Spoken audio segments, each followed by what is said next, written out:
My wife divorced me, taking our $2.20 million California house and custody.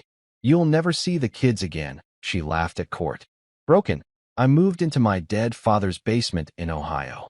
While cleaning, I found a hidden safe behind the furnace. The combination was my birthday. Inside was a letter that started, "If you're reading this, they finally found you. Let me paint you a picture of the life I used to have." And trust me, it looked like one of those real estate listings where they use words like charming and cozy when they really mean overpriced, and you'll be eating ramen for the next 30 years to afford the mortgage.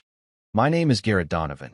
I'm 45 years old, and I used to be the proud, scratch that, the financially crippled owner of a $2.2 million home in California. Yeah, you read that right. $2.2 million for a house that, let's be honest, was basically made of overpriced drywall, crushed dreams, and whatever the hell artisanal finishes means. I'm pretty sure the contractor just slapped some expensive paint on regular cabinets and called it a day, but what do I know? I just signed the checks that made my accountant cry. My wife, Marissa, was my high school sweetheart. You know the type, prom queen energy, valedictorian vibes, the kind of girl who made you feel like you'd won the lottery just by getting her to notice you existed. We met when I was 16 and dumb enough to think love conquered all. Spoiler alert, love conquers nothing when there's a good divorce attorney involved. These days, Marissa's less sweetheart and more executioner with a lawyer's smile and a taste for blood. But I'm getting ahead of myself. Back then, back in the golden days I'm about to describe, she was still pretending I wasn't the human equivalent of a participation trophy. We had 2 kids. Jackson, 16 years old, basketball addict extraordinaire. That kid lived and breathed hoops like Michael Jordan and LeBron James had a baby, and that baby was raised by a YouTube algorithm that only played highlight reels. His room was a shrine to the sport, posters everywhere, sneakers I couldn't afford lined up like little soldiers, and a hoop over his door that I'd smash my head into approximately 400 times. Worth it, though? He was good. Really good. The kind of good where other parents would side-eye me at games like I'd somehow genetically engineered him in a lab. Then there was Clara, my 13-year-old sketchbook queen. That girl could draw anything. Seriously, anything. She'd sit in the corner of whatever room we were in, pencil moving across paper like she was downloading images directly from some artistic dimension the rest of us couldn't access. Flowers, faces, abstract stuff that looked like feelings had shapes. She did it all. Those 2 kids were my world, my reason for dragging myself out of bed every morning and pretending I had my life together. Life looked perfect from the outside, and isn't that the most American thing ever? We lived in a gated community, the kind where the gate is more decorative than functional, because let's be real, if someone really wanted to get in, they'd just tailgate behind someone's Tesla. Our neighbors were the type who jogged with poodles that probably had better health insurance than most people. Every morning at 6 a.m., like clockwork, I'd see Brad or Chad or whatever his name was power walking past my house with this little white fluff ball that looked like it had been styled by a team of professionals. The dog, not Brad Chad. Though honestly, his hair was suspiciously perfect too. I'd be out there mowing the lawn every Sunday, pushing this industrial-grade mower across grass that I secretly hated with every fiber of my being. You know what nobody tells you about the American dream? It comes with a side of mandatory lawn maintenance. I didn't even like grass. It's just there, existing, demanding to be cut every single week like some needy ex-girlfriend who won't take a hint. But I did it anyway because that's what you do in a gated community in California where your house costs more than a small country's GDP. You mow your lawn. You wave at your neighbors. You pretend that spending 45 minutes every weekend fighting with a machine that smells like gasoline and sounds like a small aircraft is somehow fulfilling. I thought I had the American dream. You know the one I'm talking about. The big house, the pretty wife, the talented kids, the 2-car garage, one of which was occupied by Marissa's SUV that was roughly the size of a small yacht. The neighborhood where everyone smiled and nobody talked about anything real. Barbecues on the weekend, Christmas lights that cost more than my first car, vacation photos that made our lives look like a tourism commercial. We were living the dream, baby. The whole package. The thing everyone's supposed to want, wrapped up in a bow made of debt and anxiety. Spoiler alert, though, and I really wish someone had given me this heads up about 15 years and $2 million ago. I didn't have the American dream. I had the clearance section version. You know when you go to a store and something looks perfect from a distance, but then you get closer and realize it's been returned 3 times, it's missing a button, and there's a weird stain that nobody can explain but everyone's willing to ignore because it's 50% off? That was my life. From far away, glossy photos and filtered reality, it looked perfect. Up close, it was held together with duct tape, denial, and the kind of desperate optimism that makes people buy lottery tickets. The cracks were there if you knew where to look, and trust me, I was becoming an expert at not looking. Marissa's smile had started to feel more like a performance than a genuine expression, the kind of smile you give when you're posing for a photo you know is going to end up on social media. The kids were great, but they were also starting to notice things, asking questions with their eyes that I didn't want to answer. And me? I was going through the motions, showing up to work, coming home, eating dinner at a table that cost more than most people's monthly rent, and feeling like I was watching my own life happen to someone else. The house, the beautiful prison that it was, had become this monument to everything I thought I wanted and everything that was slowly suffocating me. Every mortgage payment felt like I was feeding a beast that would never be satisfied, that would just keep demanding more and more until there was nothing left. But I kept paying it, kept showing up, kept pretending that this was what winning looked like. Because that's what you do, right? You make the bed you lie in, even if that bed is in a $2.2 million house that you're pretty sure is slowly bankrupting you both financially and emotionally. So there I was, Garrett Donovan, living the dream in a gated community in California with my high school sweetheart wife, my 2 talented kids, and a lawn I mowed every Sunday like some kind of suburban ritual sacrifice. I thought I'd made it. I thought I'd figured out the formula for happiness, checked all the boxes, done everything right.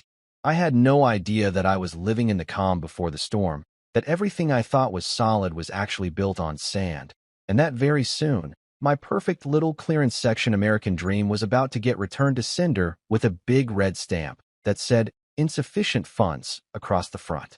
So let's talk about when exactly my marriage went from happily ever after to restraining order pending. It wasn't one of those dramatic movie moments where you catch your spouse in bed with the pool boy or find lipstick on a collar. No, this was the slow burn version of marital death, the kind where you wake up one day and realize the person sleeping next to you has been treating you like an irritating houseplant for the past 6 months, something she waters occasionally out of obligation, but would really prefer to just throw out and replace with something more aesthetically pleasing. Marissa stopped being a wife and started being something else entirely. Let's call it the IRS with better lipstick and a more extensive shoe collection. Suddenly, every conversation became an audit. Where were you? Why did you spend that? Who were you talking to? Why are you breathing so loud? Okay, that last one might be an exaggeration, but barely. She had this way of looking at me like I was a problem that needed solving. A broken appliance she was mentally calculating the replacement cost for. And let me tell you, in her eyes, I was definitely not worth the warranty extension. The late nights started around March, I think. Maybe February. Honestly, time gets blurry when you're living in a constant state of, what fresh hell is this? She'd come home at 9, 10, 11 at night, with this story about working with clients that she'd deliver with the enthusiasm of someone reading terms and conditions out loud. Oh, you know, the Henderson account needed attention. The Mitchells couldn't meet any other time. I had to review contracts. Every excuse was delivered perfectly, like she'd rehearsed them in the car on the drive home, which, looking back, she probably had. Her phone became her most prized possession, more valuable than our marriage, our kids, or apparently her dignity. That thing was glued to her hand like it was a vital organ she'd die without. And here's the kicker, it was always, and I mean always, flipped upside down. On the table during dinner? Upside down. On the nightstand before bed? Upside down. On the kitchen counter while she made coffee? You guessed it, upside down. I started to wonder if she thought phones worked better that way, like maybe she'd read some article about how gravity improves cellular reception. But no, it was just good old-fashioned, I'm definitely hiding something and think you're too stupid to notice behavior. She treated me like the roommate who doesn't do dishes, the one everyone complains about in the group chat, but nobody actually confronts. I'd walk into a room and she'd leave it. I'd try to start a conversation and she'd suddenly remember something urgent she had to do in literally any other location. We went from being partners to being two people who happened to share a mortgage and a couple of kids, performing this elaborate dance of avoidance in a house that was way too expensive for this level of misery. The kids noticed, of course. Kids always notice, even when you think you're being subtle. Jackson started spending more time in his room, headphones on, probably drowning out the tension with whatever bass-heavy music teenagers listen to these days. Clara's drawings got darker, more abstract, less flowers, and more jagged lines that looked like feelings she couldn't quite put into words. But we kept up the charade, kept pretending everything was fine at family dinners that felt more like hostage situations than bonding time. Then, bam, divorce papers. And not just any divorce papers, mind you. This wasn't some amicable, we grew apart, mutual decision presented over coffee with a mediator. Oh no. This was the deluxe combo meal with extra spite and a side of financial destruction. These papers showed up on a Tuesday, delivered by a guy who looked way too cheerful considering he was essentially handing me a legal document that said, "Your life as you know it is over, have a nice day." I opened that manila envelope with shaking hands, and let me tell you, what was inside was basically a murder plot written in legalese. She wasn't just asking for a divorce. She was asking for everything. The house gone. The kids gone. My reputation about to be shredded like cheese at an Italian restaurant.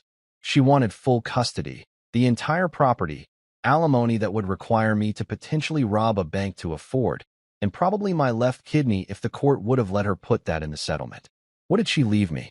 A 2008 Honda Civic that smelled like French fries from 2017. I'm not being dramatic. There was a distinct and permanent aroma of old McDonald's fries embedded in the upholstery that no amount of air fresheners could mask. I tried. God knows I tried. That car was my chariot now, my escape vehicle from the American dream. My downgrade so steep it should have come with a safety harness and a warning label. Court was exactly as fun as you'd imagine, which is to say it was like getting a root canal while someone reads your most embarrassing diary entries out loud and charges you $200 an hour for the privilege.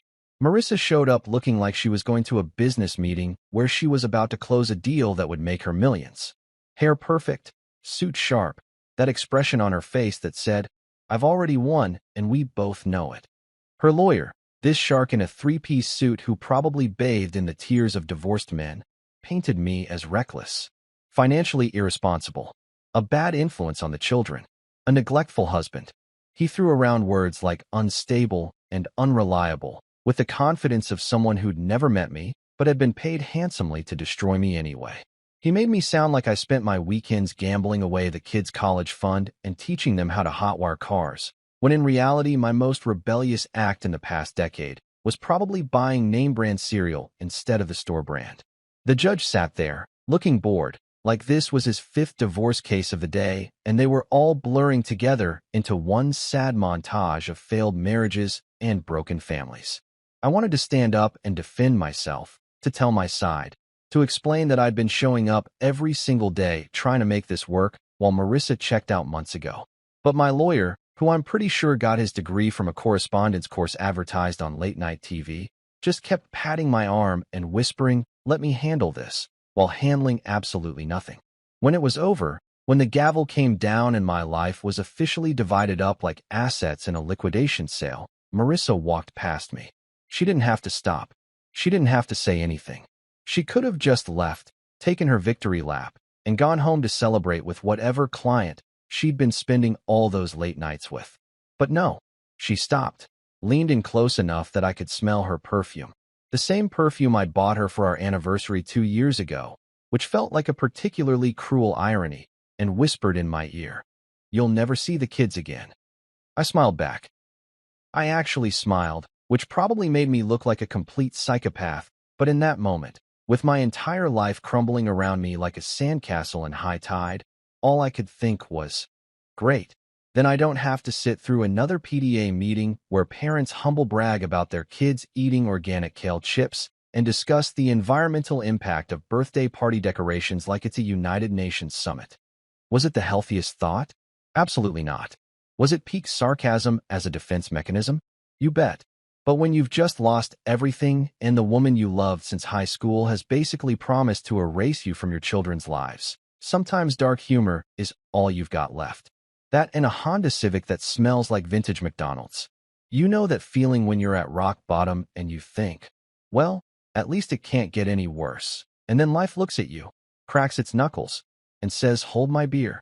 Yeah, that's where I was at. With nothing left except the clothes on my back, a duffel bag full of whatever dignity I could scrape together, and that magnificent French fry-scented Honda Civic. I did what any 45-year-old man who just lost everything would do. I drove back to Ohio. Not just Ohio, mind you, but the specific corner of Ohio where I grew up, where everyone knows your business before you do, and where time moves so slowly you can actually watch paint dry as a form of entertainment. I was heading back to my late father's house, the same house I couldn't wait to escape when I was 18, the same house I swore I'd never live in again. Funny how life has a sense of humor that would make a stand-up comedian jealous.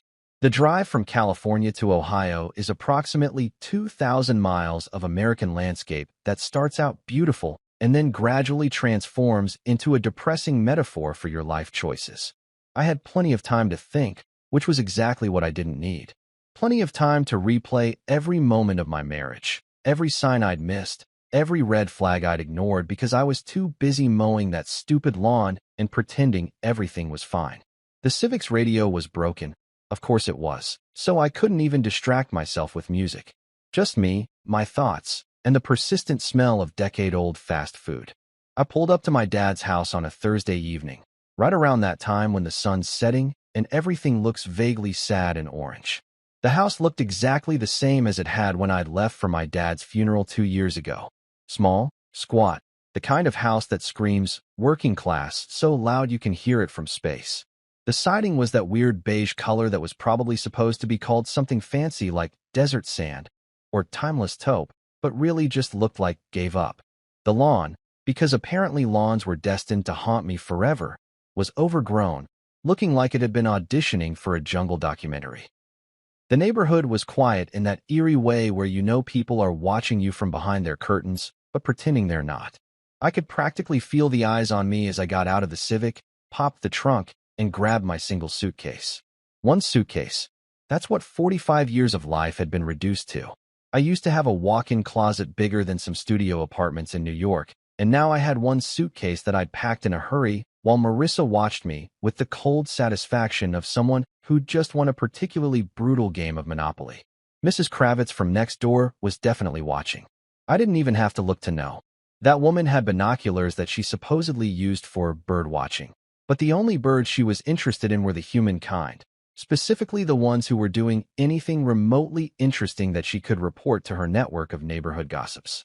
I gave a little wave in her general direction, not even caring anymore. Let her watch. Let her call up her friends and say, did you hear? The Donovan boy is back, and he looks like hell. She wouldn't be wrong. Mr. Gomez was out in his yard, puttering around his lawn ornaments.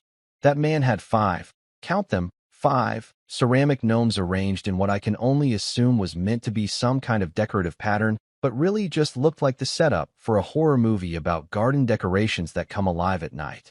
He looked up when I got out of the car, gave me this nod that somehow conveyed both sympathy and judgment, and went back to adjusting a gnome that was slightly off-center. Peak Ohio behavior right there. I walked up to the front door, fishing the key out of my pocket. It was the same key I'd had since I was a teenager, still on the same keychain. A faded Cleveland Browns logo that had seen better days, much like myself. The key stuck in the lock like it always had, requiring that specific jiggle and twist technique that only people who'd grown up in the house knew how to execute. Some things never change, even when literally everything else in your life has been set on fire and pushed off a cliff. The door opened with a creak that sounded like it was auditioning for a haunted house soundtrack, and I was hit with the smell. Oh man, the smell. It was like walking into a time capsule of everything I'd tried to leave behind. Dust, thick and heavy, like it had been accumulating for decades and was now achieving sentience. Motor oil, because my dad had been a mechanic and apparently believed that the smell should permeate every surface of the house. And underneath it all, something I can only describe as broken dreams, which probably was just more dust mixed with the faint aroma of old furniture and regret, but it felt poetic in the moment.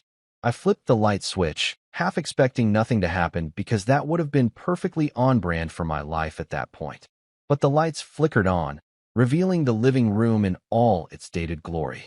The furniture was the same stuff from my childhood, that brown plaid couch that was trendy approximately never, the coffee table with the permanent ring stains from where my dad used to set his beer, the TV that was so old it probably still had the option to display in black and white. Everything was covered in a fine layer of dust, like the house had been holding its breath waiting for someone to come back. I dropped my suitcase on the floor, and it made this pathetic thud that somehow summed up my entire existence.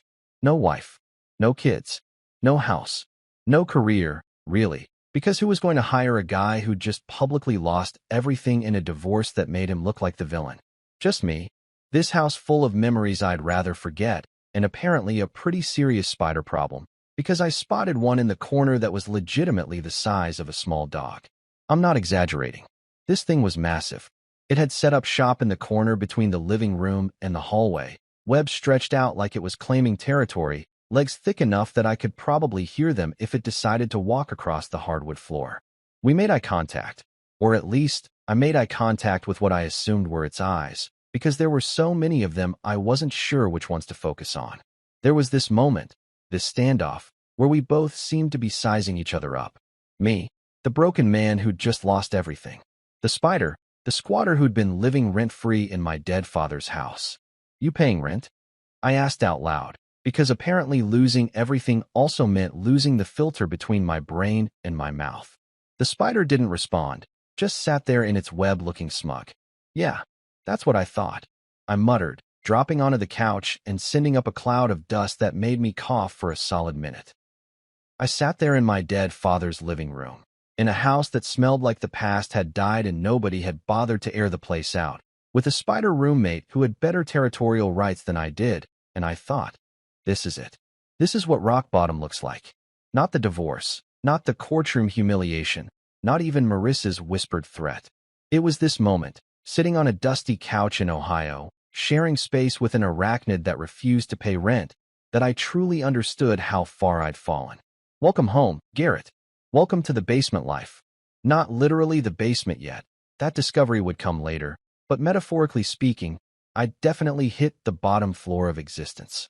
And somewhere in California, Marissa was probably sleeping peacefully in my $2.2 million house, while I was negotiating territory with a spider in a town where the most exciting thing that would happen this week was probably Mr. Gomez buying a sixth lawn gnome.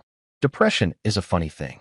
Not, haha, funny. More like, I've been wearing the same sweatpants for 4 days, and I'm pretty sure I had cereal for dinner last night, funny. It's heavy, like someone draped a weighted blanket made of sadness and poor life choices over your entire existence. But you know what else is heavy? Drywall. And as it turns out, drywall is significantly easier to fix than the gaping hole where your self-esteem used to be. I'd been in the house for about a week, doing absolutely nothing productive unless you count cataloging all the ways my life had gone wrong and maintaining an increasingly hostile détente with the spider, who I'd started calling Gerald because he looked like a Gerald and I needed someone to talk to. But one morning I woke up on that dusty couch, because I still hadn't worked up the motivation to sleep in my childhood bedroom, and thought, you know what? Sitting here feeling sorry for myself isn't fixing anything, but I could fix literally anything else in this house. So I started with the basics. Therapy costs like $200 an hour if you want someone decent, and even then they just ask you how you feel about things until you want to scream. A hammer from the hardware store? $15, and it lets you hit things without anyone calling the cops. The math was pretty clear. The house was a disaster, which made sense considering my dad had been dead for 2 years and hadn't exactly been Mr. Home Improvement when he was alive. The man could fix any car engine you put in front of him, could diagnose a transmission problem just by listening to it for 30 seconds, but ask him to paint a wall or fix a leaky faucet. Suddenly, he had 12 other things he absolutely had to do right that second. So the house had been slowly falling apart for probably the last decade of his life, and then it had 2 years of sitting empty to really commit to the deterioration process. I started in the kitchen because it was the most offensive. The walls were this yellow color that I'm pretty sure started out as white, but had been slowly stained by years of cooking, smoking, and general existence. There were holes in the drywall where my dad had apparently decided to hang things without using a stud finder. Because why would you use the proper tools when you can just guess and create permanent damage? The cabinet doors hung at weird angles like they were drunk.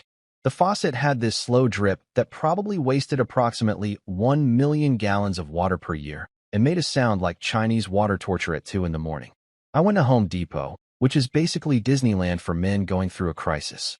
You got your divorced dads in aisle 3, your midlife crisis guys in aisle 7, your I just got laid off and need to feel useful crowd clustered around the power tools. I grabbed a cart and just started throwing stuff in. Paint, rollers, spackle, sandpaper, a new faucet, various tools that I probably didn't need but looked important. The cashier, this kid who couldn't have been more than 19, looked at my haul and asked if I was doing some renovations. I almost said, no, I'm having a mental breakdown in the form of home improvement, but instead just nodded and handed over my credit card, which I was honestly surprised still worked.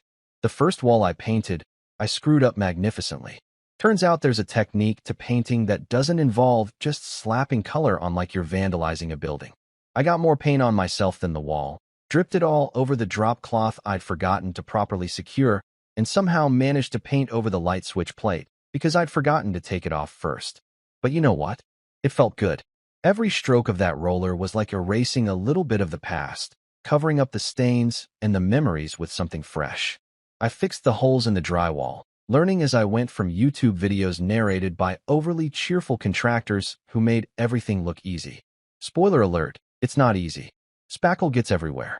Sanding creates dust clouds that make you look like a ghost.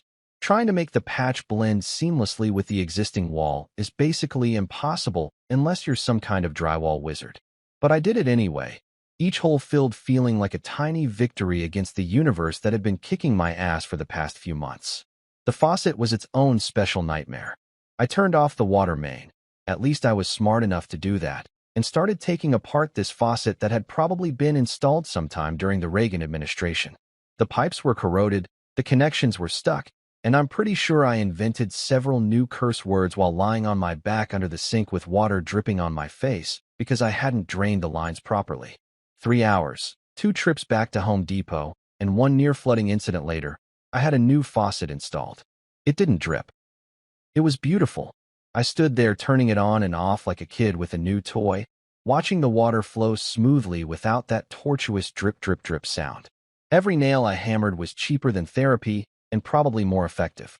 There's something primal and satisfying about fixing things with your hands, about taking something broken and making it work again. Unlike my marriage, unlike my relationship with my kids, unlike my entire life, I could actually fix these things. I could see the progress. I could measure success in painted walls and patched holes and properly functioning plumbing. I moved through the house like a man possessed, unclogged the bathroom sink, which had apparently been serving as a collection point for every hair my father had ever shed, fixed the loose floorboard in the hallway that had been creaking since I was a kid, replaced 3 different light fixtures that had burned out and been left that way because my dad apparently preferred living in strategic darkness. Each task was a distraction, a way to make my brain focus on something other than the endless loop of your wife hates you, your kids are gone, and you're living in your dead dad's house like a 45-year-old loser. The IKEA instructions were their own special circle of hell. My dad had apparently bought a bookshelf approximately 7 years ago, assembled maybe 30% of it, and then abandoned it in the spare bedroom like it was a failed science experiment. The instructions were in that special IKEA style where they assume you can understand complex assembly through minimalist drawings of faceless stick figures and absolutely no words. I sat there on the floor, surrounded by wooden panels and mysterious hardware, trying to decode what the hell the little cartoon man was trying to tell me about shelf positioning, and honestly, it was kind of meditative once I accepted that I was going to screw it up at least twice before getting it right. One day, while I was cleaning out the basement, because I'd run out of things to fix on the main floor and was apparently a glutton for punishment, I noticed something weird. The furnace looked off. Not broken off, just off. There were scratch marks on the floor around it, like someone had moved it and then tried to move it back, but hadn't quite gotten it into the exact same position. The dust patterns were all wrong too, disturbed in a way that didn't match the rest of the basement's uniform layer of neglect. I stood there, staring at this furnace, paintbrush still in my hand because I'd been touching up the basement walls, again, glutton for punishment. My dad had been a lot of things, gruff, private, occasionally emotionally unavailable in that classic dad way, but he wasn't clumsy. He didn't move heavy appliances and leave obvious evidence. Everything the man did was precise, methodical, the result of years working as a mechanic where millimeters mattered and carelessness could get you killed. So why were there scratch marks around the furnace? Why did the dust look like a drunk raccoon had been down here rearranging furniture? My dad was many things, but Houdini wasn't one of them. He didn't do mysterious. He didn't do unexplained. He fixed cars, drank beer, watched the game, and went to bed at 9:30 every night like clockwork. I set down my paintbrush and walked over to the furnace, crouching down to get a better look at the marks on the floor. They were definitely recent-ish, or at least more recent than the 2 years since he'd died. The concrete was scraped in a pattern that suggested something heavy had been pushed away from the wall and then pushed back. And now that I was looking closer, the furnace itself seemed positioned just slightly wrong, like it was a few inches off from where it should be. Gerald the spider had made his way down to the basement at some point, probably following me because I was the most interesting thing happening in this house, and was watching from a ceiling corner. "What do you think, Gerald?" I asked, because talking to spiders was apparently my life now. Think Dad was hiding something. Gerald, being a spider and therefore not particularly chatty, didn't answer. But I was already committed. I'd spent the last few weeks fixing every broken thing in this house, uncovering problems and solving them. What was one more mystery? Besides, I'd already hit rock bottom. If there was somehow a lower level, I might as well find it. Here's the thing about curiosity. It's great when you're watching a mystery show on Netflix and trying to figure out who the killer is before the big reveal. It's significantly less great when you're standing in your dead father's basement staring at a suspiciously placed furnace and thinking, I should probably just leave this alone, but knowing damn well you're not going to. I spent the next hour just staring at that furnace like it was going to suddenly confess its secrets. Gerald had gotten bored and wandered off to do whatever spiders do when they're not watching their human roommates have existential crises. Smart spider. But me? I was committed now. I'd already mentally crossed the point of no return, that line between reasonable adult who leaves well enough alone and guy who's about to move a furnace by himself because he has poor impulse control and nothing better to do. Moving a furnace, for those of you who've never had the pleasure, is not a one-person job. It's barely a two-person job. It's really more of a call professionals who have equipment and insurance job. But I was running on depression, spite, and the kind of manic energy that comes from spending 3 weeks fixing everything in sight. So professional help seemed unnecessary. Also, professionals cost money, and I was trying to stretch my savings as far as possible before I had to figure out what employment looked like for a 45-year-old divorced guy whose primary skill was apparently being mediocre at everything. I cleared the area around the furnace, moving boxes of my dad's old junk that I hadn't gotten around to sorting through yet. Car parts, old tax documents, a collection of coffee cans filled with screws and bolts organized in a system that made sense only to him, probably. The furnace was one of those old units, probably original to the house, the kind that looked like it ran on coal and the tears of efficiency experts. It was connected to ductwork and gas lines and all sorts of things that definitely shouldn't be messed with by an amateur, but I'd already committed to being an idiot, so why stop now? I turned off the gas. See, I'm not completely stupid, and started disconnecting what I could safely disconnect, which wasn't much. Mostly I just needed to move it far enough from the wall to see what was behind it. After approximately 45 minutes of pushing, pulling, and seriously reconsidering my life choices, I managed to shift the furnace about 3 feet to the left. My back immediately informed me that I was, in fact, not built for this kind of physical labor. Note to self, I am not built for CrossFit or apparently any activity that requires core strength and proper lifting technique. And there it was, set into the concrete wall like something out of a movie, a safe. Not a new safe, not some modern digital thing with a keypad and fancy LED lights. This was old school, the kind of safe you'd see in a film noir, all gray metal and business, with one of those combination dials that spin around and make clicking sounds. It was maybe 2 feet tall, 1.5 feet wide. The door slightly recessed into a hole someone, my dad, presumably, had carved into the foundation wall and then patched around to make it flush. You wouldn't see it unless you moved the furnace. You wouldn't even think to look for it. My heart was doing this weird, thumping thing that was either excitement, anxiety, or the early stages of a cardiac event from moving that furnace.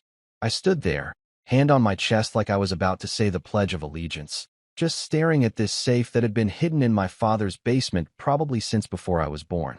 What the hell, Dad? Then I laughed. Just started laughing like a maniac in this dusty basement. Because of course this was happening. Of course my dad, my straightforward mechanic father who I thought I knew everything about, had a secret safe hidden behind a furnace. Of course he did. Why not? My life had already become a country song. Lost my wife, lost my house, lost my kids, living in my childhood home. Might as well throw in a mysterious hidden safe for flavor. Of course Dad left me a safe, I said out loud, to Gerald or God or whoever was listening to my descent into madness. Why not a winning lottery ticket? Why not a yacht? Why not a simple note that says, here's $20, go buy yourself something nice? Nope, something that requires math. And here's where I need to admit something embarrassing.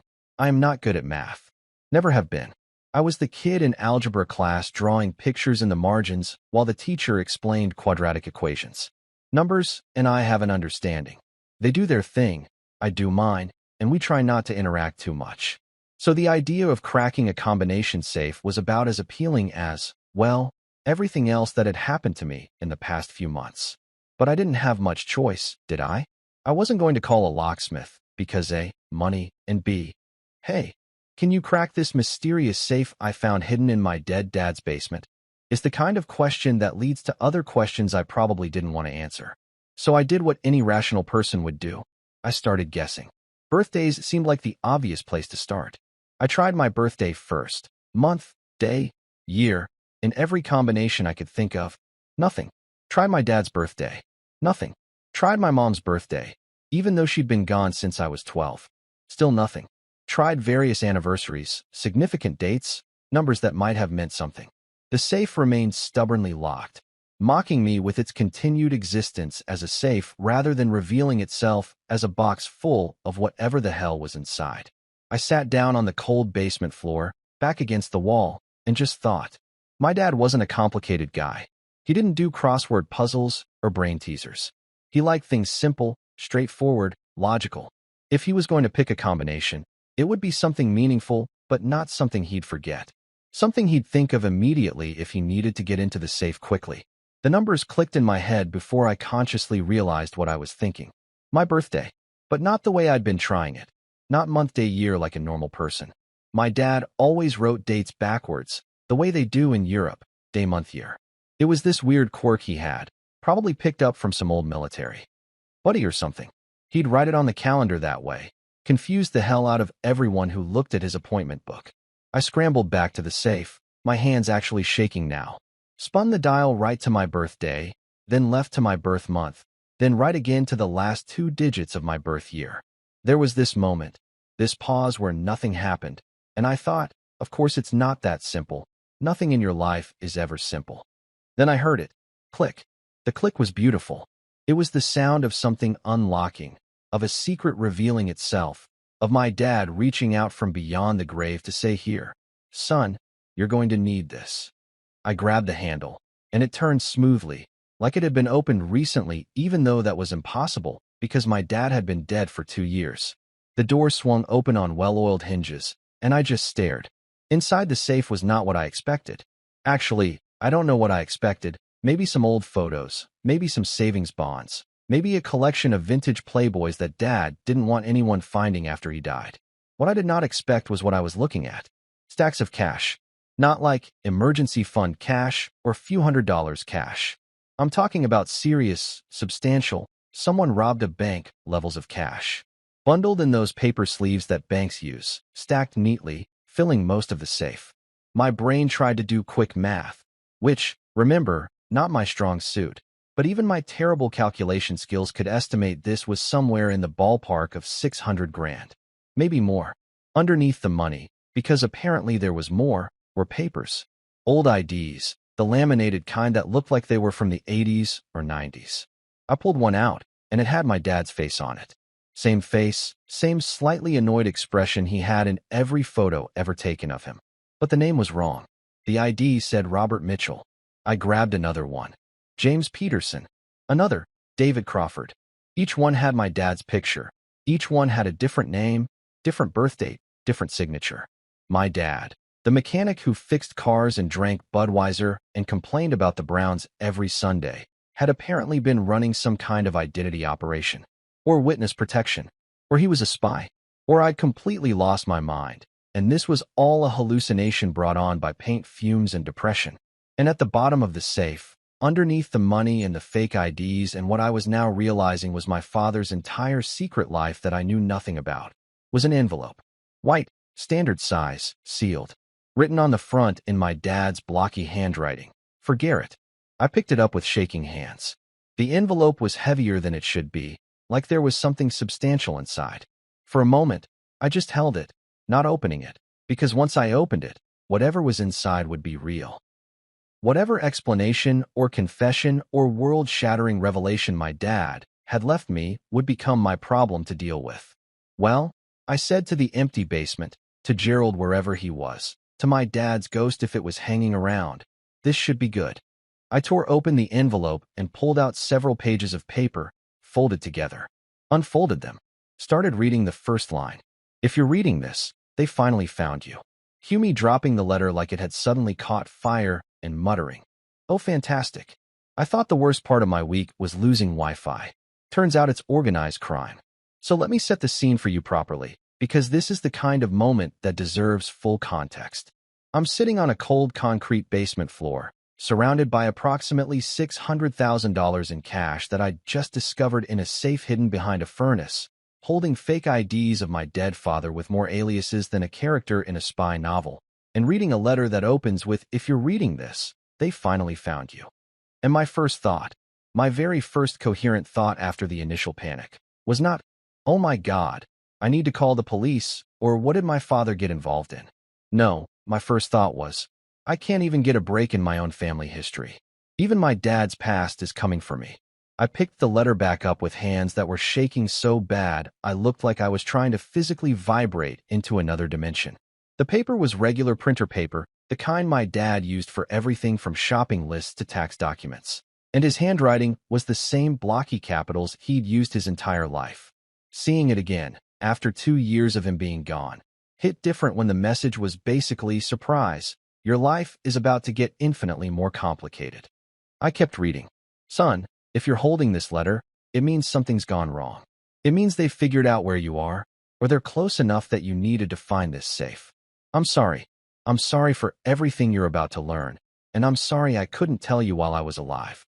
But some secrets are meant to protect you, and this was the biggest one I had. Great start, Dad. Really putting me at ease here. The money in this safe is clean. I earned it the hard way, saved it over decades, kept it separate from everything else in case this day ever came. It's yours now. All of it. $637,000, to be exact, because I know you're probably trying to count it and your math skills are terrible. Even from beyond the grave, my father was roasting my inability to do quick calculations. Nice. The IDs you found. They're old, from my previous lives. Before I was your father. Before I was the mechanic in Ohio who fixed transmissions and complained about the Browns. I was someone else, and I did things I'm not proud of, but I did them to survive and eventually to protect you and your mother. Previous lives. Plural. My father had previous lives like some kind of reincarnating Buddhist monk, except instead of achieving enlightenment, he was apparently achieving identity fraud. The reason for all of this, the money, the fake names, the hidden safe, is simple. I testified against some very bad people a long time ago. People who don't forget and don't forgive. The Torino crime family, specifically. You won't have heard of them, and that's by design. They're not flashy mob types you see in movies. They're quiet, they're patient, and they're thorough. I had to stop reading for a second because my brain was doing this thing where it was trying to process information but kept short-circuiting like a laptop that's running too many programs at once. My dad who taught me how to change oil and threw a baseball with me in the backyard and fell asleep watching football every Sunday. That dad was apparently on the run from the mob. The actual mob. Not metaphorical mob. Not like mob of angry customers, but the "we will kill you and everyone you love" kind of mob. I was young and stupid when I got involved with them. I thought I was smart, thought I could make quick money and get out clean. I was wrong. By the time I realized what they really were, I was in too deep. The only way out was to cooperate with the FBI. So I did. I wore a wire, I testified. I gave them everything they needed to put away 3 of the family's top lieutenants. Of course he did. Because a normal exit strategy like quietly retire and move to Florida would be too simple for my family. They put me in witness protection. New name, new location, new life. That's how I ended up in Ohio. That's how I became the man you knew as your father. My real name, my birth name, is Michael Castellano. The name on your birth certificate, Robert Donovan, is an identity the federal government created for me. I had to read that part 3 times. Michael Castellano. My father's real name was Michael Castellano, which meant my real name, my actual, biological name, was not Garrett Donovan. It was Garrett Castellano. I'd been living my entire 45 years with a fake name, a witness protection identity that I didn't even know was fake. Every document, every ID, every signature I'd ever made was technically under an alias. You need to understand something, son. They never stopped looking for me. The Torino family doesn't forgive, and they don't forget. For 40 years, I've been looking over my shoulder, waiting for the day they'd find me. I thought maybe I'd gotten away with it. I thought maybe after all this time, they'd given up or moved on. But men like that don't move on. They pass grudges down like family recipes. The letter went on, getting more detailed and somehow more terrifying. He explained how he'd lived paranoid for decades, how every stranger was a potential threat, how he'd kept the safe stocked with money and fake IDs as an emergency escape kit. He talked about my mother, how she'd known everything and agreed to live that life with him, how her death from cancer when I was 12 had almost broken him because he couldn't even grieve properly. He had to grieve as Robert Donovan, not as Michael Castellano, the man she'd actually married. I kept you in the dark because that was safest. If you didn't know, you couldn't accidentally reveal anything. You couldn't be used as leverage. You could just be a normal kid growing up in Ohio, playing baseball and complaining about homework and living the life I never got to have. Thanks, Dad. That normal life really worked out great. Got divorced, lost my kids, and now I'm finding out my entire existence is a lie. Living the dream. But now you're reading this, which means something's happened. Either I'm dead and you found the safe on your own, or things have escalated and you needed to know the truth. Either way, you're in danger now. Just by being my son, by carrying my blood, you're a target. They'll come for you to finish what they started with me. Fantastic. Absolutely fantastic. So on top of losing everything in my divorce, I was now apparently on a hit list for a crime family that my father pissed off before I was born. The universe really had it out for me. At the bottom of this envelope, you'll find a phone number. It's for a man named Marshall Elias Vance. He was my handler in the U.S. Marshal Service, the one who set up my new identity and monitored my safety for years.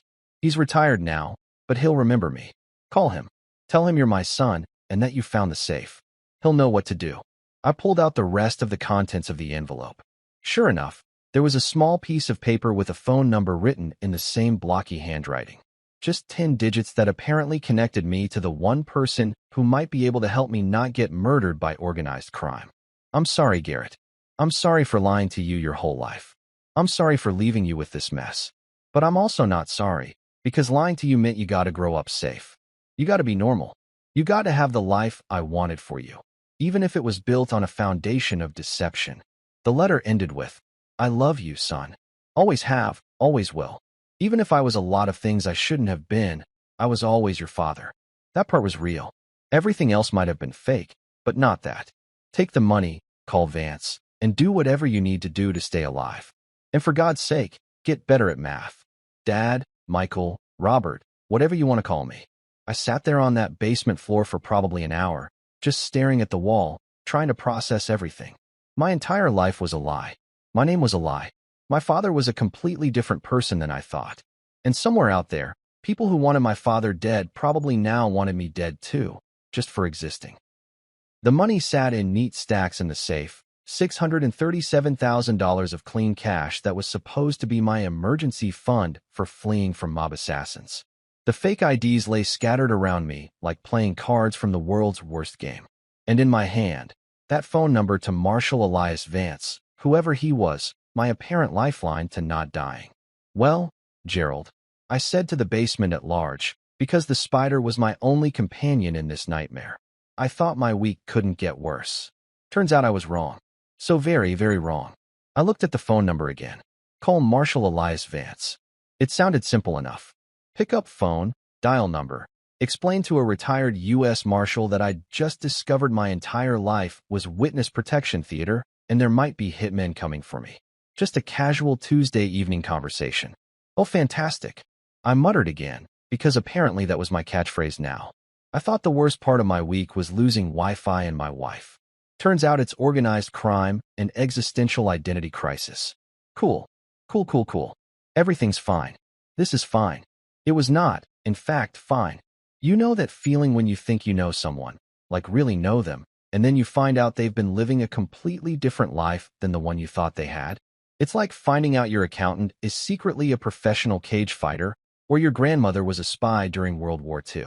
Except this wasn't some cool revelation that made for great dinner party stories. This was my entire childhood, my entire understanding of who my father was, crumbling like a sandcastle at high tide. I spent the rest of that night, and honestly, most of the next day, just sitting in that basement, rereading the letter, looking at the fake IDs, counting and recounting the money like some kind of obsessive-compulsive dragon guarding his hoard. $637,000. My father, the man who drove a 15-year-old pickup truck and bought his clothes from Walmart, had been sitting on more than $500,000 in cash. The math wasn't mathing, as the kids say these days, except it was, because apparently everything I thought I knew was wrong. Michael Castellano. That name rattled around in my head like a marble in an empty can. My father's real name. I tried it out loud a few times, testing how it felt in my mouth. Michael Castellano. It sounded like a character from The Sopranos, like someone who'd sell you a stolen TV out of the back of a truck, not like my dad who wore oil-stained jeans and could diagnose a bad starter motor just by the sound it made. But the more I thought about it, the more little things started clicking into place. All these weird memories and quirks that I'd written off as just dad being dad, suddenly taking on new, sinister meanings. Like how he always paid for everything in cash. Always. I'd asked him about it once when I was a teenager, why he didn't just use a credit card like everyone else. And he'd said something about not trusting banks and not wanting to be in debt. I thought it was some weird working-class principle, some old-school mentality about living within your means. Turns out it was because credit cards leave paper trails, and paper trails get people killed. Or how he never wanted to go on vacation. Never. My friends' families would go to Disney World or the Grand Canyon, or even just camping in the next state over, but not us. Dad always had some excuse. Too expensive, too busy at work, too much hassle. I'd thought he was just boring, just one of those dads who didn't see the point in travel. But no, it was because leaving Ohio meant potentially being spotted, meant being in unfamiliar territory where he couldn't control the variables, meant putting himself and his family at risk. The paranoia made sense now too. The way he'd tense up whenever someone knocked on the door unexpectedly. The way he'd position himself at restaurants so he could see all the exits. The way he'd immediately wake up at any unusual sound in the middle of the night, going from dead asleep to fully alert like he'd been trained for it. Which, I was now realizing, he probably had been. The FBI doesn't just give you a new name and pat you on the back. They teach you how to survive, how to spot threats, how to disappear if necessary. I thought about all the times he'd been weird about photographs. We had maybe 3 family photos total, all of them taken at home, none of them professional. No school pictures that got published in the yearbook with parent names listed. No family portraits at Sears like everyone else had in the 80s. He'd said cameras made him uncomfortable, that he didn't like being photographed. I'd thought it was just vanity or self-consciousness. Nope. It was witness protection protocol. Don't leave images of yourself floating around where the wrong people might see them. And the phone calls. Oh man, the phone calls. There were times growing up when the phone would ring and Dad would look at it like it was a bomb about to explode. He'd answer, listen for a few seconds, then hang up without saying anything.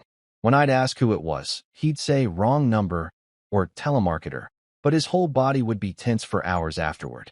I thought he was just antisocial, just didn't like talking to people. But those were probably check-ins, warnings, Or worse, probing calls from people trying to find him. The way he taught me about cars, too, that took on a new dimension. He didn't just teach me how to change oil or replace brake pads. He taught me how to hotwire a car, just in case I ever locked my keys inside. He taught me how to disable the GPS in any vehicle. He taught me which parts of a car could be modified to make it faster, which modifications were invisible to casual inspection, where you could hide things in a vehicle that police or criminals wouldn't easily find. I'd thought he was just being a thorough dad, teaching his son practical skills. Turns out he was training me for a life on the run, just in case. Even his death made more sense now, in the worst possible way. Heart attack, the doctors said. Sudden, unexpected, he was only 68. But he'd been stressed my entire life, living with this secret, constantly looking over his shoulder, never able to fully relax. That kind of sustained anxiety for 40 years? Yeah, that'll stop a heart eventually. He'd literally worried himself to death keeping me safe, and I'd never even known what he was protecting me from. I picked up one of the fake IDs again, the one that said James Peterson. The picture was definitely my dad, but younger, maybe late 20s. He looked different though, not just younger, but different in a way I couldn't quite name. Less worn down. More dangerous, maybe. The face of a man who knew he was playing with fire and thought he was clever enough not to get burned. I wondered what James Peterson had done, what crimes he'd witnessed, what deals he'd made, what promises he'd broken to end up in federal witness protection. The letter had mentioned the Torino crime family specifically. I pulled out my phone, the same phone I'd been ignoring for weeks, the one that had accumulated dozens of missed calls from lawyers and creditors and Marissa's attorney, and did what any person in the 21st century does when they need information. I Googled it. The Torino family. Even the names sounded like something out of a movie. But they were real, and according to various news articles and FBI reports I found, they were serious. Not the flashy, Hollywood version of organized crime. These were the guys who operated quietly, who infiltrated legitimate businesses, who made people disappear without any drama or attention. The articles I found were mostly from the 80s and early 90s, talking about a major federal case that had taken down several high-ranking members. The witnesses in that case had been kept anonymous for their own protection, their testimonies delivered behind screens with voice modulation. One of those anonymous witnesses had been my father, Michael Castellano, testifying against the people he'd worked for, probably worked with, maybe even considered friends at some point, sending them to prison while he got a new name and a new life in Ohio. And those people, or their associates, or their families, had been looking for him ever since. For 40 years, they'd been trying to find the man who'd betrayed them, and they'd never given up. I found myself looking at my own hands, these ordinary hands that had fixed drywall and painted walls and signed divorce papers, and thinking about whose hands they really were. Garrett Donovan's hands? Or Garrett Castellano's hands? Did it even matter? I was still me, regardless of what name was on my birth certificate. But somehow it felt like it mattered, like my entire sense of self was built on a foundation that had just been revealed as quicksand. The money sat there in the safe, and I realized my father had been squirreling away cash for decades just in case he needed to run. Just in case they found him and he needed to grab his family and disappear in the middle of the night. Every dollar probably represented a day of work at the garage, tips he'd pocketed, side jobs he'd done for cash. He'd been building an escape fund for 40 years, living like he was broke while sitting on a fortune, all because he loved us enough to have an exit strategy. And the worst part? The absolute worst part? He'd died without ever needing it. He'd made it. He'd actually managed to live out his entire life without the Torino family finding him. He'd raised a son, buried a wife, worked an honest job, and died of natural causes. Well, stress-induced natural causes, but still. He'd won. He'd beaten them just by surviving long enough to die of old age. Except now I was reading his letter, which meant something had gone wrong. Either he'd had some indication they were closing in before he died, or, and this was the thought that made my stomach drop, they'd found him after he was dead. Maybe they'd finally tracked down Michael Castellano to Robert Donovan, followed the trail to his son Garrett, and now I was the target. The son paying for the father's sins, because apparently that's how organized crime works. Generational grudges, like family recipes passed down through the years, except instead of grandma's chocolate chip cookies, it was kill everyone related to the rat who testified against us. I thought about my kids, Jackson and Clara, living in California with Marissa, completely unaware that their grandfather wasn't who they thought he was, that their father wasn't who he thought he was, that they might be in danger just because of blood they carried. They were Castellanos too, whether they knew it or not. Did that make them targets? Did the Torino family's revenge extend to grandchildren? How many generations did this curse go? Jesus, Dad, I said to the empty basement, to the ghost I hoped was listening. You couldn't have just been a regular mechanic? You had to go and testify against the mob? You couldn't have just kept your head down and fixed cars without the whole federal witness protection side quest. But even as I said it, I knew it wasn't fair. He'd been young and stupid, gotten involved with bad people, and then done the right thing by cooperating with the FBI. He'd spent 40 years paying for that decision, living in fear, keeping secrets, building a whole fake life just to keep us safe. And it had worked. I'd grown up normal, unaware, safe. Until now. I picked up the piece of paper with Marshall Elias Vance's phone number on it again. This was it. This was the moment where I either called for help or tried to deal with this on my own. And dealing with it on my own was not an option, because I was a divorced dad who'd spent the last month fixing drywall and arguing with spiders, not exactly trained in counter-surveillance or mob evasion tactics. My phone sat next to me, fully charged for once, waiting. All I had to do was dial 10 digits and hope that a retired U.S. Marshal remembered a case from 40 years ago and gave enough of a damn to help the son of a dead witness. Simple, right? Nothing about this was simple. My father wasn't who I thought. My life wasn't what I thought. And I was about to make a phone call that would either save my life or confirm that I was, in fact, as screwed as I was starting to suspect I was. Staring at a phone number is a weird form of procrastination. It's just 10 digits, a series of numbers that don't mean anything by themselves. But somehow those 10 digits represented the difference between my life might be salvageable and I'm about to confirm that I'm being hunted by the mob.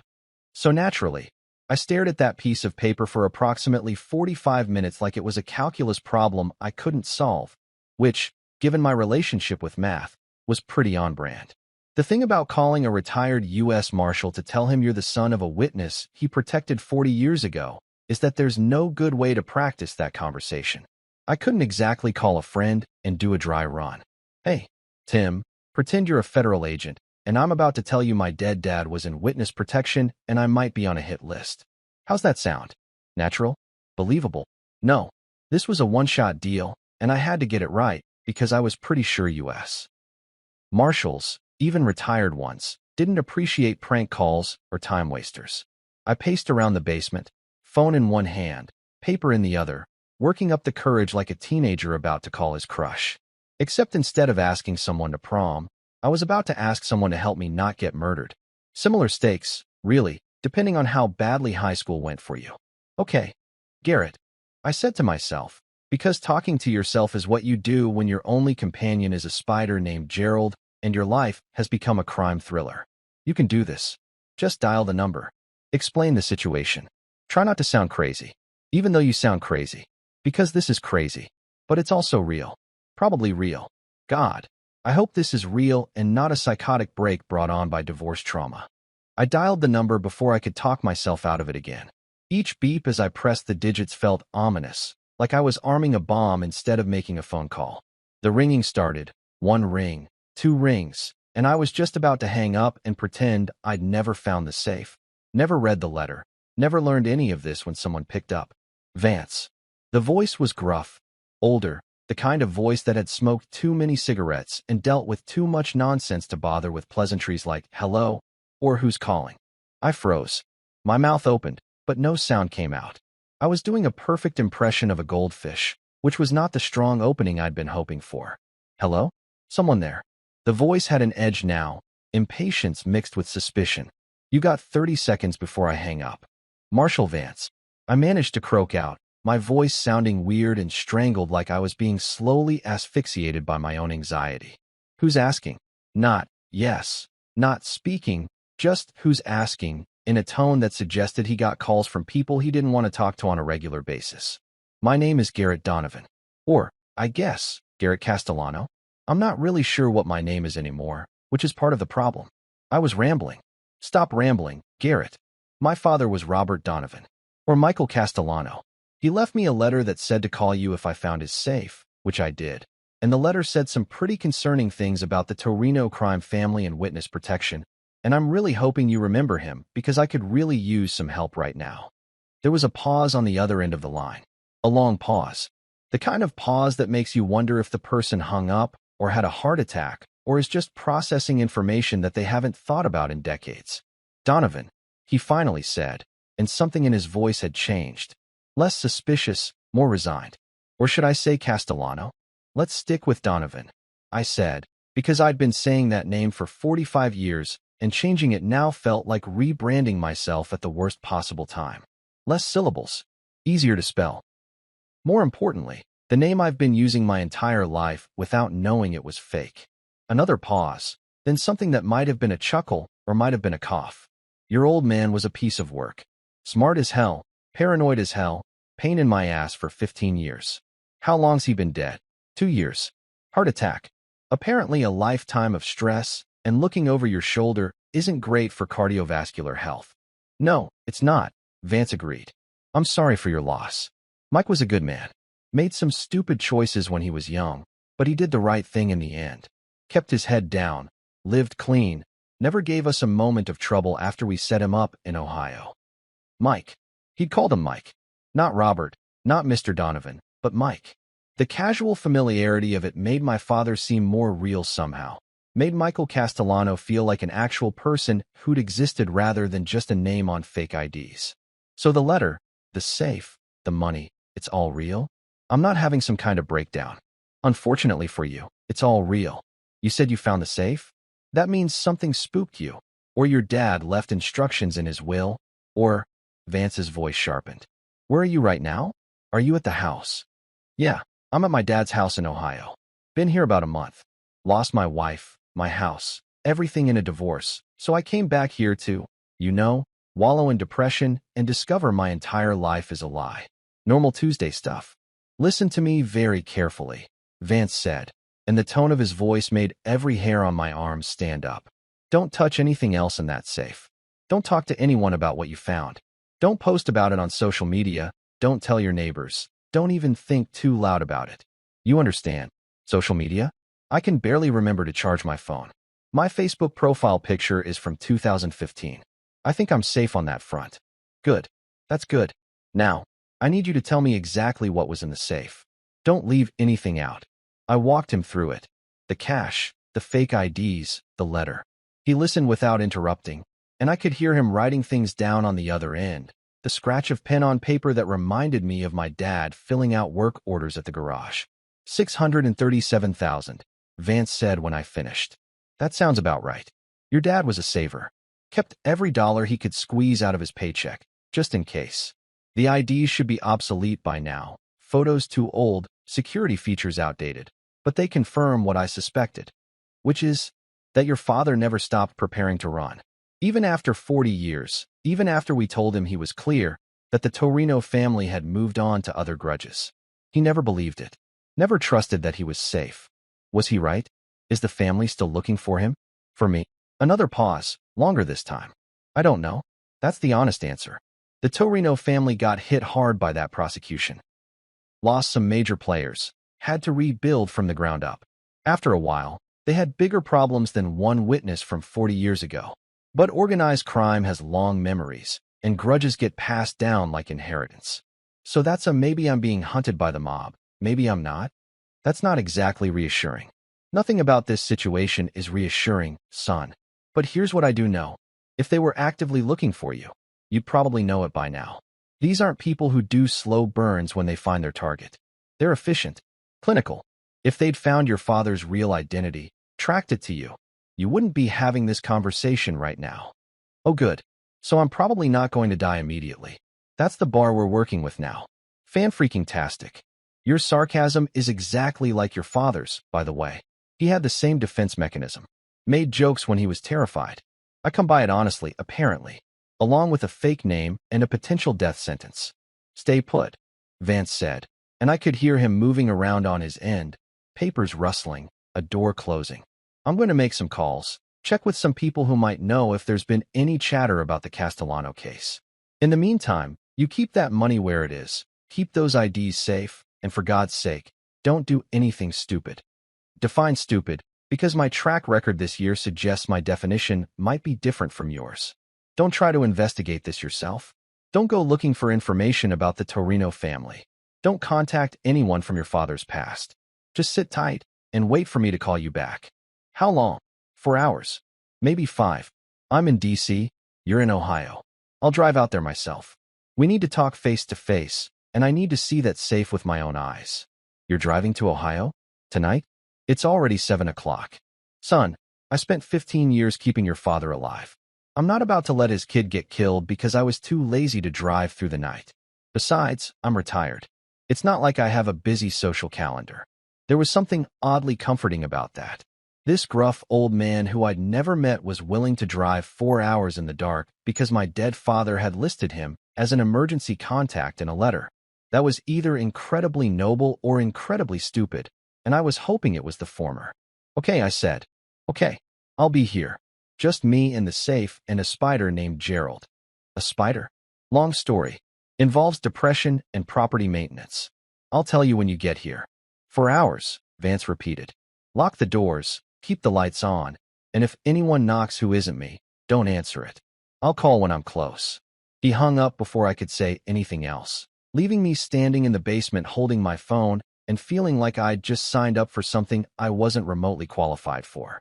But at least I wasn't alone anymore. At least someone who knew what this was, who understood the danger and the history and the implications, was on their way. I looked at the safe, still open, money still visible, fake IDs scattered around like evidence at a crime scene. For hours until Marshall Elias Vance showed up. For hours to sit here and wonder if I was about to get help or if I'd just painted a target on my back by reaching out.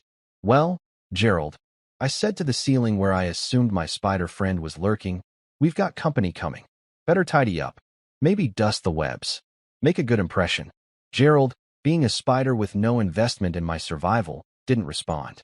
But somewhere in Ohio, a retired U.S. Marshal who sounded like older Clint Eastwood, who'd stopped caring about cholesterol, was getting in his car to drive through the night to help a guy he'd never met.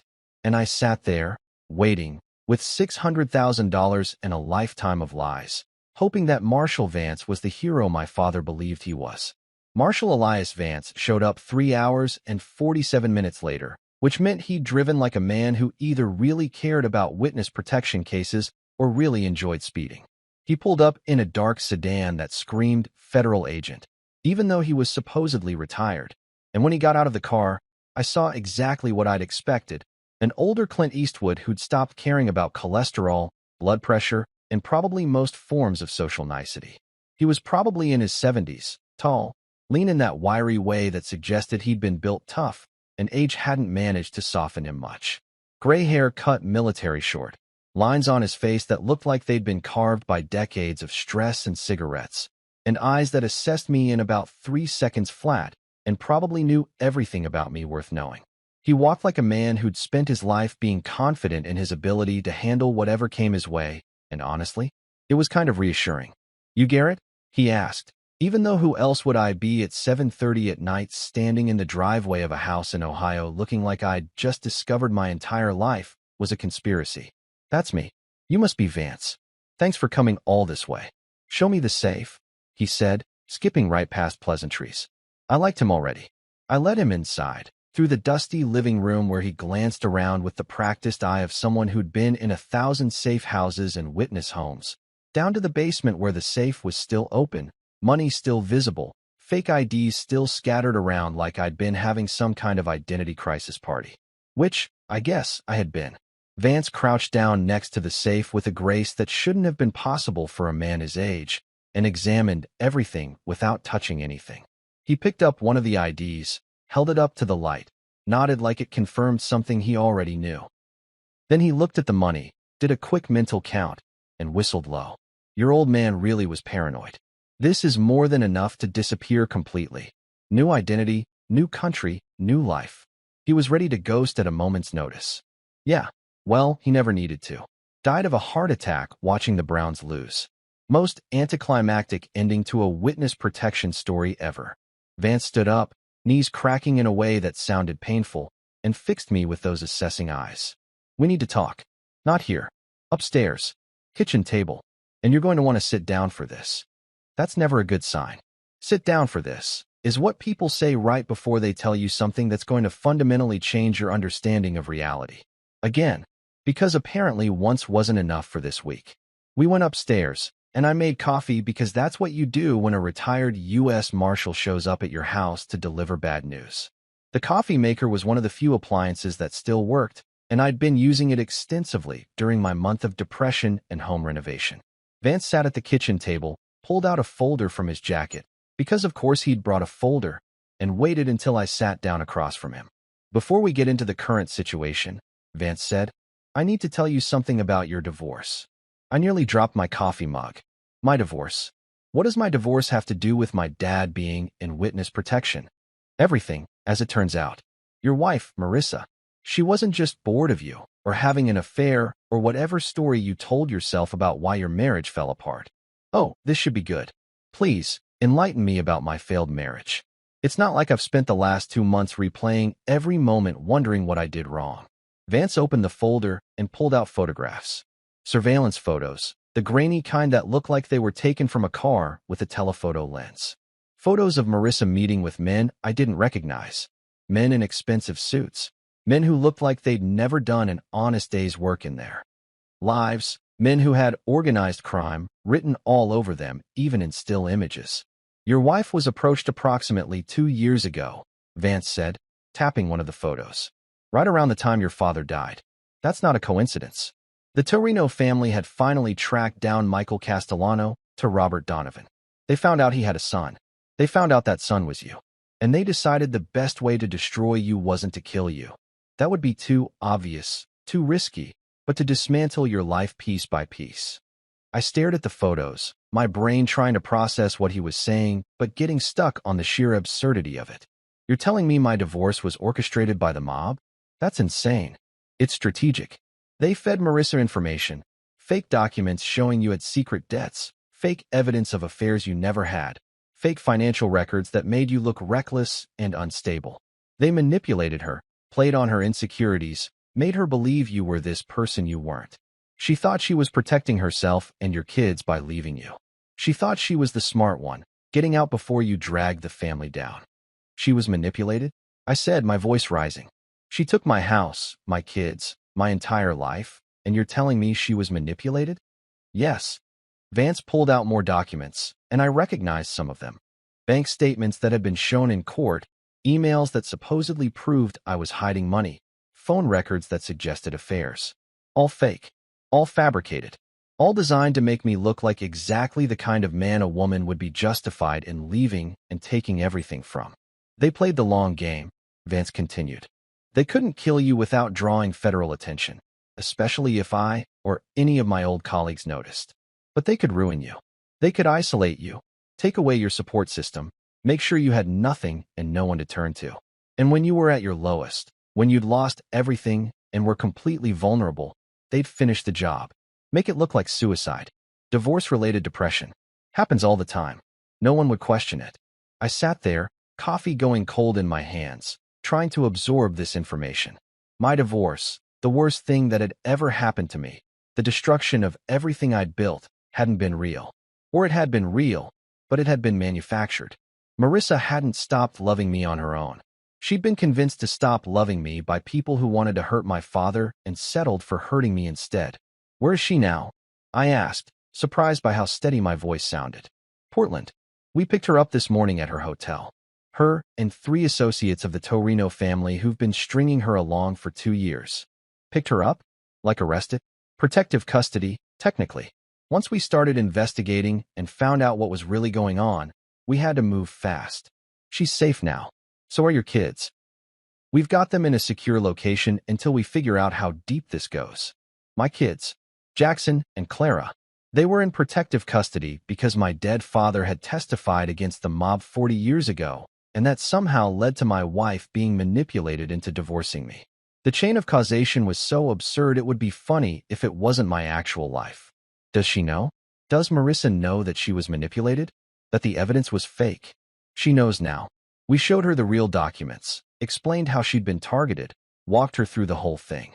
She broke down, completely broke down, started crying, saying she was sorry, that she'd been so stupid, that she should have trusted you. Vance paused, watching my reaction. She asked about you, wanted to know if you were safe. For the first time in years, I didn't know what to feel about Marissa. Anger, sure. Relief, maybe. Sympathy, weirdly enough. She'd been a victim too, just a different kind of victim. She'd been weaponized against me without even knowing it, turned into a tool to destroy her own family. And when she realized the truth, she broke down. She wasn't the ice queen anymore, the executioner with a lawyer's smile. She was just someone who'd been lied to and made terrible choices based on those lies. For the first time in years, she didn't look like the ice queen. I said quietly, more to myself than to Vance. She looked like a victim. That's because she is one, Vance said, not unkindly. Just like you are. Just like your kids are. The Torino family doesn't care about collateral damage. They care about revenge, and they're patient enough to play a decades-long game to get it. And I thought, great. So we were both pawns. I laughed, but it came out bitter. Except her pawn costume came with better shoes.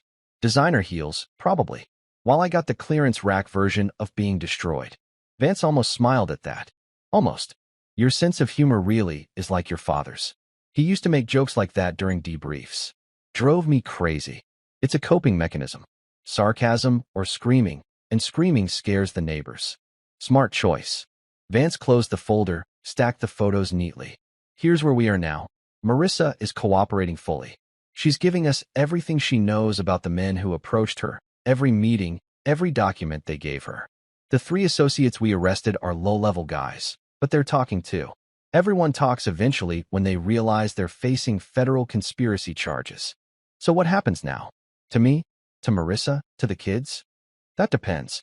The fake documents, the manipulated divorce, we can expose all of it. Get your name cleared, get the court to review the case, probably reverse most of the judgment. You'll get your reputation back, at least legally. The house is trickier, but we can work on that. And the part where the mob wants me dead? We're working on that too. The trial against the Torino family is being reopened with new charges based on what we've uncovered. They went after a protected witness's family, which is a federal crime that comes with serious time. We're going to need you to testify about what happened to you, what you found, what your father left you. Testify, just like my father had testified. History repeating itself, except this time I was the one sitting in front of a jury explaining how organized crime had destroyed my life. At least I'd know what I was getting into this time. At least I wouldn't spend 40 years looking over my shoulder wondering if they'd found me, because they'd already found me. They'd already done their worst. My dad ran after he testified, I said. Spent his whole life hiding. I'm not doing that. I'm not running. Good, Vance said. Because we're going to need you to be brave. Your testimony, combined with Marissa's cooperation and what the associates are telling us, could take down the current leadership of the Torino family. Finish what your father started. And if I do this, if I testify, then you'll be in witness protection for real this time. You, Marissa if she wants it, the kids definitely. New names, new location, federal protection until the threat is neutralized. So I lose my identity again. Garrett Donovan becomes someone else. Third identity's the charm, I guess. Or, Vance said, leaning forward. You testify, we put these guys away for the rest of their lives, and you get to reclaim your actual life. Your name, your family, your future. No more hiding. No more secrets. Just you, living out in the open, knowing you helped stop the people who tried to destroy you. I thought about my dad, living scared for 40 years. I thought about Marissa, manipulated and broken. I thought about Jackson and Clara, their lives disrupted because of something their grandfather did before they were born. And I thought, this time, I'll finish the fight. 6 months later, I stood outside a federal courthouse in Columbus, Ohio, straightening a tie I'd borrowed from Marshall Vance because apparently all my decent clothes had gone to Marissa in the divorce. The irony wasn't lost on me. The trial had been everything you'd expect from a federal case against organized crime. Tedious, dramatic, and filled with enough legal jargon to make my brain hurt. But today was the last day. Today, I'd give my final testimony, and then it would be over. The Torino family's leadership would go to prison for conspiracy, witness intimidation, fraud, and about 15 other charges that Vance had explained to me, but I'd immediately forgotten because I'm not a lawyer and legal terminology makes my eyes glaze over. With federal help, the forgeries were exposed. Every fake document they'd created to destroy my marriage, every manufactured piece of evidence, every lie they'd told Marissa, all of it came out in court. My name was cleared. Officially, legally, publicly cleared. The judge who'd presided over my divorce had been less than thrilled to learn his courtroom had been used as a weapon by organized crime, and the reversal of judgment had been swift and decisive. My reputation, which had been dragged through the mud and left for dead, was slowly recovering. It turned out that my divorce was orchestrated by the mob, was a pretty compelling explanation for why everything had gone so wrong so fast. People were sympathetic. Some were fascinated. A few were weirdly jealous, like having your life destroyed by organized crime was some kind of achievement they wished they could claim. Marissa was in therapy. Serious, intensive, unpacking 2 years of psychological manipulation therapy. We'd talked, cautiously, with mediators present at first, and then eventually on our own. She'd apologized so many times I'd lost count. I'd apologized too, though I wasn't entirely sure what for. Maybe for having a father who'd testified against the mob. Maybe for not noticing she was being manipulated. Maybe just for existing in a way that made us both targets. We weren't getting back together. That ship had sailed, been torpedoed by the mob, and sunk to the bottom of the ocean. But we were talking, which was more than I'd ever expected. We were co-parenting again, figuring out how to be adults who shared children without actively hating each other. It was progress. The kids came back. That was the best part.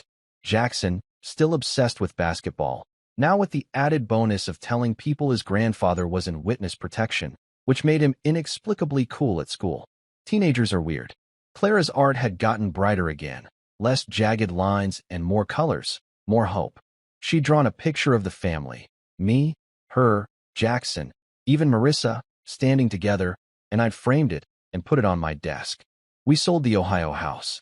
I couldn't live there anymore, couldn't walk past that basement without thinking about the safe, the letter, the moment my entire understanding of my life had shifted.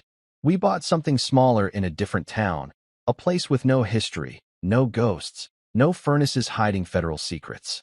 Just a regular house with a regular mortgage and a lawn I still secretly hated, but mowed anyway, because some things never change. Jackson was back playing basketball, making up for lost time, his coach saying he had a real shot at a college scholarship if he kept working at it. Clara's art was being featured in a local gallery, which sounds fancy, but was really just the community center. But still, her drawings were on walls where people could see them, appreciate them, and she glowed with pride in a way that made my chest hurt in the best possible way. I kept the letter in my desk drawer, my dad's final message to me, as a reminder that secrets have weight and consequences that ripple through generations. I'd read it sometimes, when I needed to remember where I'd come from, what I'd survived, why I'd chosen to fight instead of run. Take the money, call Vance, and do whatever you need to do to stay alive. And for God's sake, get better at math. Even in death, my father was roasting me. I appreciated that more than I could say. The money from the safe, all $637,000 of it, had been tied up in legal proceedings for months, but eventually it was released to me. Clean money, legally mine, an inheritance from a father who'd saved every dollar just in case his son needed to run. I didn't run. Instead, I put it in a college fund for Jackson and Clara, invested some of it, donated a chunk to organizations that helped families affected by organized crime. My dad had lived in fear to protect that money. I was going to use it to build something better. Now, as the trial against the Torino family approached its conclusion, I was about to testify like my dad had done 40 years ago. Except this time, I wouldn't run afterward. This time, I'd finish the fight he'd started. I'd stand up in that courtroom, tell my story, and watch as the people who'd tried to destroy me got exactly what they deserved. Federal prison sentences that would keep them locked up for the rest of their miserable lives. Marshal Vance stood next to me on the courthouse steps, hands in his pockets, looking like he'd done this 1,000 times before, which he probably had. "You ready?" he asked. "As ready as I'll ever be. Do I get a cool voice modulator like my dad had?" "You're testifying in person. Full name, full face, full accountability. That's what you wanted, remember?" I remember. Just checking if there was a make yourself sound like Darth Vader option.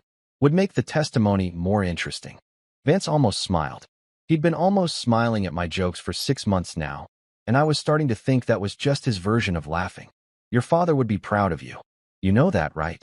I thought about my dad, Michael, Robert, whatever name he'd used, and how he'd spent 40 years protecting me from a truth I'd eventually have to face anyway. How he'd built a whole life on lies so I could have a real one. How he'd save money he'd never spend so I'd have options he never had. How he died thinking he'd succeeded in keeping me safe, never knowing that his past would catch up to me anyway. Yeah, I said. I think he would be. We walked into the courthouse together, and I felt ready. Ready to tell my story, ready to face the people who'd tried to break me, ready to reclaim the life they'd tried to take.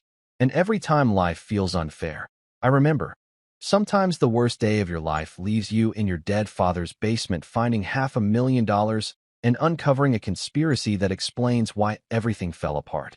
Sometimes you lose everything only to discover you never really had it in the first place. Sometimes your father's greatest gift is showing you how to survive when the world is trying to kill you. Honestly, could have been worse. I could have never found that safe, never learned the truth, never gotten my kids back. I could have spent the rest of my life thinking I was just a failure who couldn't keep his marriage together, never knowing I'd been targeted by people who made destroying lives their business. Instead, I got to stand in a federal courthouse, about to testify against organized crime, with my kids waiting at home and my ex-wife in therapy, and a retired U.S. Marshal who'd become something like a friend. I got to finish my father's fight and reclaim my own life in the process. The Torino family had tried to turn me into a cautionary tale. Instead, I was about to turn them into a footnote in history, a criminal enterprise that finally got taken down by the son of the man they'd been hunting for 40 years. My father had run. I was standing still, and that made all the difference. As I walked into that courtroom to give my testimony, I thought about Gerald the Spider, probably still living rent-free in whatever house the new owners had bought, completely oblivious to the drama that had unfolded in that basement. I thought about Mrs. Kravitz with her binoculars, probably thrilled to finally have real gossip instead of just speculation. I thought about Mr. Gomez and his lawn gnomes, silent witnesses to my return and transformation. And I thought about my dad, wherever he was, hopefully watching and hopefully proud that his son hadn't just survived, he'd won. The bailiff called my name. Garrett Donovan to the stand. Not Garrett Castellano. Garrett Donovan. The name I'd always known. The name I'd earned the right to keep by standing up instead of running away. I walked forward, ready to tell my story, ready to finish this, ready to finally move forward into a life that was mine and mine alone. Sometimes you have to lose everything to find out what you're really made of. Sometimes the American dream is a nightmare first. Sometimes your father's greatest legacy is teaching you how to fight back. And sometimes, just sometimes, the guy who loses his house, his wife, and his entire identity in a basement in Ohio gets to stand up in federal court and watch justice actually work the way it's supposed to. Could have been worse. Could have been a whole lot worse.